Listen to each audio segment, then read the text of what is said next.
Neil, why is it that after 40 years of what we might call modern sales methodology, we're still struggling today with the same challenges that we faced 40 years ago? Well, there's a bunch of reasons, of which probably the biggest is one of the hardest things in the whole of business is changing sales performance. It's highly resistant to change, mostly because salespeople are out there as individuals, doing individual things. They practice a set of skills and they tend to cling to them, so they don't change very readily. And also because sales management, which is the engine of change, often doesn't quite know how to set about it. It's a real challenge for sales managers to sometimes understand that when they've been promoted from rep to manager, that the role is quite different. Yes, it's a very different role. And I think one of the unfortunate things in many organizations is that very good salespeople were forced to become sales managers because it was the only way to move forward in their career. One of the things I do if I'm redesigning a sales organization, I usually make sure that people take a pay cut to become a sales manager. So I'd much rather that people went into sales management because they wanted to go into sales management than they were forced into it because they were a good salesperson who's now become someone who's doing a completely different job, which doesn't use the same skills at all. So many times salespeople see it as a rite of passage, don't they? You know, or a way out of the frying pan. You know, Yes. so that they can deflect blame to a team instead of it being on them. Foolishly, they think they're getting an easier life when they become a sales manager. That's right. And of That's course, right. it's just the opposite. And of course, being last man standing isn't a qualification to be promoted to manager. So let's look at an example of what happens when a sales manager moves from the field to management. One of the challenges is that as a salesperson, you have to be something of a lone wolf hunter, very focused on your own areas of business, bringing in your own numbers. Now, when you change to be a sales manager, of course, that role is quite different. The psychology of it shifts somewhat. What are your thoughts on how different that is? It depends to some degree on the type of sale you're in. If you're in a fairly small sale, then your role as a sales manager really becomes one of driving the team. You no longer talk to customers. In fact, in Xerox they used to have a saying, don't keep a dog and bark yourself. So when you become a sales manager, you become remote from customers and you just manage the activity of a group of salespeople. But that works very well in small sales. As we enter into bigger and more complex sales, you still have a selling role. You're going to support your team on their selling strategy with individuals. You're going to actually go on key calls to customers. And so you're blending two roles. You're blending the crucial role of managing a team of people and helping them. But you also yourself periodically have to have a selling role. Now, one of the dilemmas about a sales manager is how you keep your main role, which is helping your people, helping them with their strategy, with their skills, with the way they plan, how you keep that as your number one role and you don't get diverted too much into the thing you often really would like to do, and that is being in there with customers and closing the major sales. Well, it's so familiar for so many salespeople to go back into being super rep, you know, to charge in and save the day at the end of quarter. And of course, sometimes it helps bring short-term revenue, but it doesn't really build competency in the sales team for the long term if nobody's coaching and showing how that's done. Yes, it's a dangerous role, but it's a necessary role. It's dangerous in a number of ways. If as a manager you get yourself into selling, one of the things that tends to happen is you unintentionally undermine your salespeople. That is, you go in on important calls that are near to closing the business, and you show the customer that you have extra authority, that you can make concessions, and in doing so you make your salesperson less important and yourself more important. And you know, some companies have actually thought of ways around that. IBM, for example, always used to have a rule that only the salesperson can make the concessions. So in fact, if the customer said, no, give us an extra 3% discount and the business is yours, the sales manager wouldn't say, done. They turn to their salesperson and say, could we do that? which was a signal to the salesperson, yeah, we can say yes, we can do it. But even though that sounds rather corny, it was a very useful way of making it clear to the customer that the salesperson is the key individual who's in charge of the account. And the sales manager is there to support, not to subvert. That's very important when you take some of the latest research that shows that what executives are most looking for from the salespeople is somebody who's responsible and accountable for getting the results. So of course, as soon as they cede that to their manager, the customer doesn't need the salesperson anymore. That's right. And of course, often managers make it worse by saying to the customer, here's my card, call me anytime. In fact, there's a study that shows that 23% of the time of the average business-to-business sales manager is spent in dealing with customers that they first met during the tail end of a sales cycle. In other words, they've trapped themselves forever into being the salesperson for that account. It's a real dilemma. I mean, if customers had a dirty book of buying secrets, buying tip number 23 might be, always get the sales manager involved because they can give a bigger concession, and then you don't need the rep anymore. I think salespeople sometimes have a dirty book of selling secrets that says, if you've irretrievably lost the sale, get the manager involved, because if they can't close it, you're off the hook. There's some truth in that, I think. So what is there to do with sales managers in terms of how we change the profession so that there's a clear roadmap? Because what we see is that so few sales managers on promotion get anything like a proper induction. Maybe they're given an orientation of how to look at the CRM system as a manager to do their forecasting.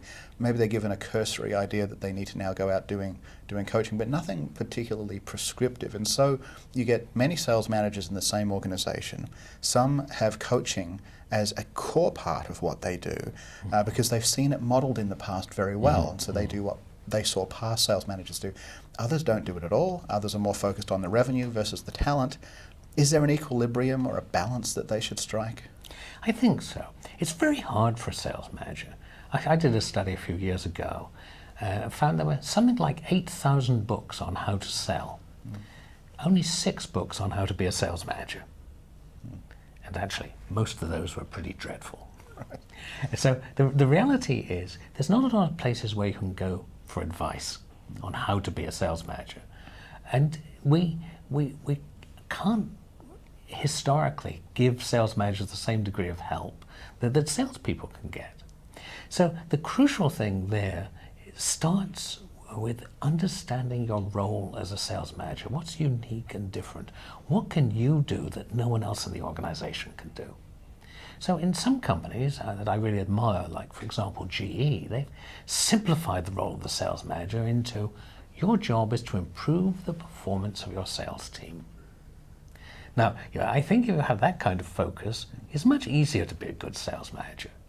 If you know what your primary and unique contribution to the business is, improving the performance of a sales team. Now, we did a study a few years ago in Xerox, which showed that the average sales manager, if you look at their job description, has so many things to do that it would take 29 hours a day, 24/7 to do them. We load our sales managers with too many things. The great sales managers are the ones who pick out what's really important. And of all the things a sales manager does, I wouldn't think so much it's a question of balance. I think it's a question of ruthless focus. It's ruthless focus on improving the performance of the sales team. Now, how much of that needs to be in the field? Because we've seen some recent research that indicates that globally most salespeople are underperforming against their quota, but where their managers are spending a few hours a month with each of the salespeople to show that they're accountable for the results, that management is watching. Why do so few managers spend time doing that? Yeah. Well, I used to, when I was training sales managers, try a simple little experiment. I'd say, well, we know that skills are learned through practice. You don't learn to play golf by reading a book, or to swim by reading a book. You have to get in the swimming pool or on the golf course. And salespeople have lots of opportunity to practice. So the question is, why aren't they improving? Because we know practice improves. I used to get people to just take a felt pen and draw a line on a flip chart. I'd say draw freehand a line, should we say 17.5 inches long. People would draw a line, and I'd say, okay, well, now we know that practice is important, do it again, but even closer to 17.5. They'd say, how long's this one? And I'd say, well, we're just practicing. And of course they'd draw half a dozen lines, and it wouldn't improve because they didn't have a ruler, they didn't have a measure. And so when you actually measure each line, say, well, that was actually 19 inches, then the drawer knows the next line has to be shorter. So what you find there is, really what you're doing as a manager is you're providing the ruler. You're measuring the lines your salespeople draw. And the only way you can do that is through coaching. So this is why almost every study of the most successful sales organizations in the world in the last 20 years have found that they really put a very strong emphasis on coaching. In other words, measuring the lines that salespeople are drawing in order to get them nearer and nearer to success. Well, it's a key thing these days to look at lag indicators and lead indicators. Many people look at lag indicators, which is, did you hit your number? And of course, by the time you're inspecting that, it's too late to change the outcome of the sale. So lead indicators are becoming much more important for people to look at. Not always the types of things that a CRM system will throw up on a dashboard. It requires some insight on the part of the manager to know what to look for. So what would you say to a sales management audience are the most important things for them to look at as far as the things that are happening now which are going to create the outcomes 6 or 12 months into the future? I think one thing is the beginning of the pipeline is more important than the end of the pipeline. You know, as managers who have to produce the numbers, we're automatically focused on the end of the pipeline because that's where we can squeeze some business now. Studies have consistently shown that managers who put more focus on the beginning of the pipeline end up with much higher sales volume as a result. So start the cycle strongly would be the first piece of advice. The other thing is, think of it not as some arcane rocket science, but as using simple, consistent things to help people focus on how they plan sales calls. And for example, just a very simple thing. Before one of your people goes on a key call, just give them a call. Talk to them on the phone for 5 minutes. And ask them questions. My favorite question is to ask, why would the customer write us a check for this call? It forces the salesperson to think about, what am I doing here that's useful to the customer? What value am I creating? But if a manager consistently asks questions like that before the call's likely to go better and to be more successful. Unfortunately, we're very good at asking questions after we've failed. And as you say, that's no longer a leading indicator. It's a rather dismal process. So the type of sales briefing call where you turn up at the curb and on the way into reception you say, so what are we going to be talking about here, isn't what we would suggest managers be doing. Yeah, so often planning is an anxiety attack on the way up to the customer's office. You know? It's true. And so what we have to do is we have to substitute that with a very conscious planning process. Not necessarily for every call, but for key calls.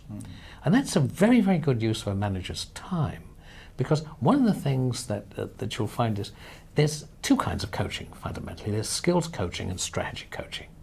Skills coaching involves going out with people into calls, watching how they sell, watching the line they draw and measuring it, so to speak. Now, that is very labor-intensive, very effective, but very labor-intensive. On the other hand, strategy coaching, which is advising people on the direction they should take in a call, and on their overall strategy for this customer, can be done in little 5-minute bursts. You don't have to lead your office. And so one of the things you find is these strategy coaching tools are very powerful just because they're easy and they're quick. with opportunity management, that would be an example of a strategy coaching tool, wouldn't it? Yes. So do we really understand the drivers? Do we know who the key people and the influencers are and what their agendas are? And how do we create value for these people and for the company as a whole within what we're proposing? And these types of tools, of course, they've been around for a long time as well. We've got so many different types of sheets that people have used, whether it's blue sheets or pain sheets or what types of sheets. They have a different degree of success in different sales teams. Do you have any thoughts about why sales methodologies get adopted and used and get results versus when they're blown through an organization and 6 months later people are wondering whether there was any value exchanged? Yeah. If you look at very effective sales organizations, they tend to do half as many things twice as well. So they don't switch and change their methodology. It doesn't so much matter which methodology you use. What matters is that you actually use it. Once you get into a flavor of the month where salespeople think this too shall pass, they're never going to put the effort in that's needed to change the way they do things. So it doesn't so matter which methodology you adopt, as long as when you adopt a methodology, you consistently implement it. And one of the main functions of sales managers is to consistently reinforce and implement whatever the company's methodology is. So for many of the sales training companies and consulting firms who've been putting these types of methodologies in place, of course, the sales force is the largest audience. So a lot of focus is given there. The sales management team is not as large an audience, and so there's not that much attention there. Many sales managers will try to excuse themselves from the training because they're above that or they've been there and done that.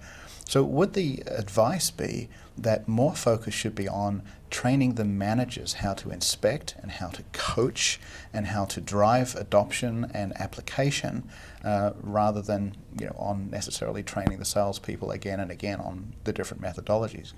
Well, in my time, I suppose I've sorted out 40 to 50 sales organizations where my job has been to try to get a significant improvement in sales performance. I've been able to do that in sales organizations where salespeople have been just so-so.